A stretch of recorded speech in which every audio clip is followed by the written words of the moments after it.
اللہ کے نام سے شروع جو بڑا مہربان اور نہایت رحم کرنے والا ہے۔ پیارے دوستو، اللہ تعالیٰ نے حضرت سلیمان علیہ السلام کو ایسی انوکھی اور عظیم و شان بادشاہی عطا فرمائی جو آپ کے علاوہ کسی اور کو نصیب نہ ہوئی۔ چرند پرند، حیوانات، حتیٰ کہ جنات اور ہوا کو بھی آپ کا تابع کر دیا۔ حضرت سلیمان علیہ السلام کے پاس ایسے گھوڑے بھی موجود تھے جو ہوا میں اڑا کرتے تھے، سنہرے پنکھ اور چاندی جیسی رنگت والے یہ بے مثال گھوڑے جو کبھی حضرت سلیمان علیہ السلام کے لشکر کی شان ہوا کرتے تھے۔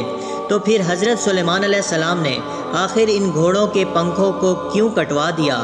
یہ سب آپ جانیں گے آج کی اس منفرد ویڈیو میں۔ بس آپ سے درخواست ہے کہ ہماری اس ویڈیو کو اینڈ تک لازمی دیکھیں۔ پیارے دوستو، زمانہ قدیم سے ہی گھوڑے ایک بیش قیمتی جانور تھے جو نہ صرف سواری بلکہ جنگی قوت کے طور پر بھی استعمال ہوا کرتے تھے۔ لوگ ان گھوڑوں کی خرید و فروخت کے ساتھ ساتھ ان کے مکمل دستاویزات بھی ساتھ رکھا کرتے تھے، جن میں ان کے مالک، ماں باپ، تاریخ پیدائش اور گھوڑے کا مکمل شجرہ نسب لکھا ہوتا تھا۔ اور ان گھوڑوں کے لیے بڑے بڑے استبل بنائے جاتے تھے، اور جس شخص کے پاس ان گھوڑوں کے بارے میں مکمل معلومات ہوتی تھیں اس شخص کو قابل اور ذہین شخص مانا جاتا تھا۔ پیارے دوستو، روایات کے مطابق ملکہ سبا حضرت سلیمان علیہ السلام کے اڑنے والے تخت سے بہت متاثر تھی۔ ایک دفعہ انہوں نے حضرت سلیمان علیہ السلام سے یہ خواہش ظاہر کی کہ وہ بھی تخت پر بیٹھ کر سیر و سفر کرنا چاہتی ہیں، لہٰذا حضرت سلیمان علیہ السلام نے ان کی یہ خواہش پوری کی، اور حضرت سلیمان علیہ السلام نے ہوا کو حکم دیا کہ وہ ملکہ سبا کی یہ خواہش پوری کرے، لہٰذا ہوا نے تخت کو اڑایا اور ان سب کو ایک جزیرے پر لے گئی۔ روایت ہے کہ حضرت سلیمان علیہ السلام کا تخت جس جزیرے پر اترا وہ 7 سمندروں کے بیچ کی جگہ تھی، اور یہ ایک جزیرہ تھا۔ ملکہ بلقیس اس خوبصورت جزیرے کو دیکھ کر بہت خوش ہوئی۔ یہاں اس نے ایک عجیب و غریب قسم کے گھوڑے دیکھے جن کے بازوؤں میں پر نکلے ہوئے تھے۔ ان گھوڑوں کو جب حضرت سلیمان علیہ السلام اور ان کے لشکر نے دیکھا تو وہ گھوڑے پرندوں کی مانند وہاں سے اڑ گئے اور ان کی دسترس سے باہر نکل گئے۔ لہٰذا حضرت سلیمان علیہ السلام جب اپنے محل واپس پہنچے تو انہوں نے جنوں کو حکم دیا کہ وہ ان گھوڑوں کو جہاں کہیں بھی ہوں وہاں سے پکڑ کر لے آئیں۔ تو ان جنوں نے کہا کہ ہم خشکی کے جن ہیں اور ہمارا دریاؤں اور سمندروں پر اختیار نہیں، اور وہ گھوڑے سمندر میں روپوش ہو چکے ہیں، اس لیے اگر ان کو وہاں سے کوئی لا سکتا ہے تو وہ سمندری جن ہیں۔ تو حضرت سلیمان علیہ السلام نے پوچھا کہ وہ جن جس کا سمندر پر اختیار ہے وہ کہاں ہے؟ جنہوں نے جواب دیا کہ اس جن نے آپ کی اطاعت سے انکار کر دیا ہے اور وہ آپ سے باغی ہو کر سمندر کی تہہ میں چھپ گیا ہے۔ حضرت سلیمان علیہ السلام نے اس جن کو پکڑ کر لانے کا حکم دیا، لہٰذا آپ علیہ السلام کے غلام جن سمندر کے پاس جا کر آواز لگانے لگے کہ اے جن، جس بادشاہ سے ڈر کر تو یہاں چھپا ہے اس کا انتقال ہو گیا ہے، اب تو باہر آ سکتا ہے، اور اب ہم سب آزاد ہو چکے ہیں۔ جب سمندر کے جن نے یہ آواز سنی تو وہ اپنے ساتھیوں کے ساتھ سمندر سے باہر آ گیا۔ باہر آتے ہی اس کو اور اس کے تمام ساتھیوں کو گرفتار کر کے حضرت سلیمان علیہ السلام کی خدمت میں پیش کر دیا گیا۔ حضرت سلیمان علیہ السلام کو دیکھ کر وہ جن تھر تھر کانپنے لگا اور اس نے آپ کی اطاعت قبول کر لی۔ حضرت سلیمان علیہ السلام نے سمندری جن سے کہا کہ میں نے ایک جزیرے پر ایک ایسا گھوڑا دیکھا ہے جس کے پر ہیں، اب تم وہاں جاؤ اور ان گھوڑوں کو میرے پاس پکڑ کر لے آؤ۔ سمندری جنوں نے کہا کہ ہمیں معلوم ہے کہ وہ گھوڑے کہاں ہیں، لہٰذا حضرت سلیمان علیہ السلام نے انہیں حکم دیا کہ تم ابھی جاؤ اور ان گھوڑوں کو میرے پاس لے آؤ۔ وہ جن اس جزیرے پر پہنچے تو وہ گھوڑے ایک چشمے سے پانی پی رہے تھے، تو ان جنوں نے بڑی ہی مہارت اور ہوشیاری سے ان گھوڑوں کو پکڑ لیا اور حضرت سلیمان علیہ السلام کی خدمت میں پیش کر دیا۔ یہ گھوڑے نہایت ہی عمدہ نسل کے تھے جن کا نام جیاد ہے۔ لفظ جیاد جیت کی جمع ہے اور جس کے معنی ہے تیز رفتار۔ حضرت سلیمان علیہ السلام کے پاس یہ عظیم و شان لشکر میں شامل ہوئے جس لشکر میں جنات، جانور، چرند پرند اور سب شامل تھے۔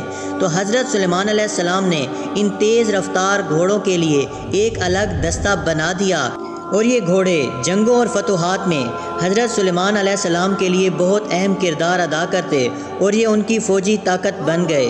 حضرت سلیمان علیہ السلام کو یہ گھوڑے نہایت ہی پسند تھے اور آپ ان سے بے پناہ محبت کرنے لگے۔ ایک دن کا واقعہ ہے کہ شام کے وقت حضرت سلیمان علیہ السلام ان گھوڑوں کو دیکھ رہے تھے اور ان کے بالوں اور پیشانی پر ہاتھ پھیر رہے تھے، اور ان گھوڑوں کی دیکھ بھال میں اس قدر مشغول ہو گئے کہ سورج ڈوب گیا اور آپ کی عصر کی نماز قضا ہو گئی۔ چنانچہ آپ نے جب نظر اٹھائی تو وہ گھوڑے نگاہ سے اوجھل ہو چکے تھے۔ اس وقت حضرت جبرائیل علیہ السلام نازل ہوئے اور حضرت سلیمان علیہ السلام کو کہنے لگے کہ اے سلیمان، تم دنیا کی مال کی محبت میں اتنے مشغول و گرفتار ہوئے کہ تمہاری عصر کی نماز بھی ادا نہ ہو سکی۔ اللہ تعالیٰ کو تمہاری یہ ادا بالکل پسند نہیں آئی۔ حضرت سلیمان علیہ السلام نے گڑ گڑا کر اللہ تعالیٰ کی بارگاہ میں توبہ استغفار کیا اور سجدے میں کافی دیر پڑے رہے اور روتے رہے۔ حضرت سلیمان علیہ السلام نے فرمایا، میرے رب کی عبادت سے مجھے اس چیز نے غافل کر دیا، میں ایسی چیز ہی نہ رکھوں گا۔ حضرت سلیمان علیہ السلام کو اتنا دکھ ہوا کہ آپ نے ان گھوڑوں کو پیش کرنے کا حکم دیا، پھر ان گھوڑوں کے پروں کو کٹوا دیا، لہٰذا ان اعلیٰ نسل کے گھوڑوں کے پر کاٹ دیے گئے اور پھر آج تک ان کے پر دوبارہ نہیں اگے، اور پھر اس کے بعد آج تک اس دنیا میں اڑنے والے گھوڑے نہ دیکھے گئے۔ اللہ تعالیٰ نے حضرت سلیمان علیہ السلام کی توبہ قبول فرمائی، اور اس واقعے کا ذکر قرآن مجید میں کچھ یوں ہوا ہے، اور ہم نے داؤد کو سلیمان عطا کیا اور وہ کیسا اچھا بندہ تھا، بے شک وہ رجوع کرنے والا تھا۔ جب اس کے سامنے شام کے وقت تیز رفتار گھوڑے حاضر کیے گئے، اس نے کہا، میں نے مال کی محبت کو یاد الہی سے عزیز سمجھا، یہاں تک کہ سورج غروب ہو گیا، اور ان گھوڑوں کو دوبارہ میرے سامنے لاؤ۔ پھر انہوں نے ان کی پنڈلیوں اور گردنوں پر ہاتھ پھیرنا شروع کر دیا۔ بعض لوگ حضرت سلیمان علیہ السلام کے ان گھوڑوں کو ایک عام عربی گھوڑوں کی ہی نسل قرار دیتے ہیں اور اڑنے والے گھوڑوں کی باتوں کو محض افسانوی باتیں قرار دیتے ہیں، جبکہ حدیث میں اس بات کی واضح دلائل ملتے ہیں، جیسا کہ روایات میں آتا ہے کہ نبی کریم صلی اللہ علیہ وآلہ وسلم تبوک یا خیبر کے سفر سے واپس آئے تو گھر میں تشریف فرما ہوئے۔ جب تیز ہوا کے جھونکے سے گھر کے کونے کا پردہ ہٹ گیا تو وہاں سیدہ عائشہ رضی اللہ تعالیٰ عنہا کے کھیلنے کے لیے گڑیا رکھی ہوئی تھی۔ نبی کریم صلی اللہ علیہ وآلہ وسلم کی نظر اس پر پڑی، دریافت کیا، یہ کیا ہے؟ حضرت عائشہ رضی اللہ تعالیٰ عنہ نے جواب دیا، یہ میری گڑیا ہے۔ آپ صلی اللہ علیہ وآلہ وسلم نے دیکھا کہ ان کے بیچ ایک گھوڑا سا بنا ہوا ہے جس کے دو پر بھی کپڑے کے لگے ہوئے ہیں۔ پوچھا، یہ کیا ہے؟ کہا، گھوڑا ہے۔ فرمایا، یہ ان کے اوپر دونوں طرف کپڑے کے کیا لگے ہوئے ہیں؟ کہا، یہ ان دونوں کے پر ہیں۔ حضرت عائشہ رضی اللہ تعالیٰ نے فرمایا، کیا آپ نے نہیں سنا کہ حضرت سلیمان علیہ السلام کے پردار گھوڑے تھے؟ یہ سن کر نبی کریم صلی اللہ علیہ وآلہ وسلم مسکرا دیے۔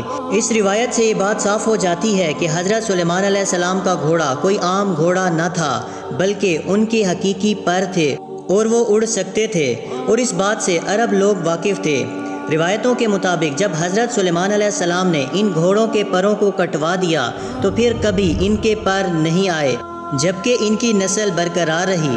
امام عالی مقام حسین ابن علی کا گھوڑا ذوالجناح بھی انہی گھوڑوں کی نسل سے تعلق رکھتا تھا، اور ذوالجناح کا شجرہ نسب حضرت سلیمان علیہ السلام کے گھوڑے سے جا ملتا ہے۔ پیارے دوستو، دنیا کی الگ الگ تہذیبوں اور علاقوں میں اس اڑنے والے گھوڑے کا ذکر ملتا ہے۔